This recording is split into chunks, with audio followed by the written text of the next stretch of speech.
sana ikaw ay di nag-iisa't karamay siya. Oh, oh.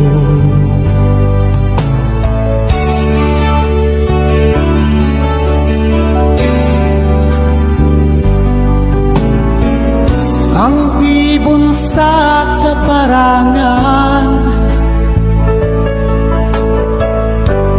minsan may di inaligdan, higit na niyang minamahal.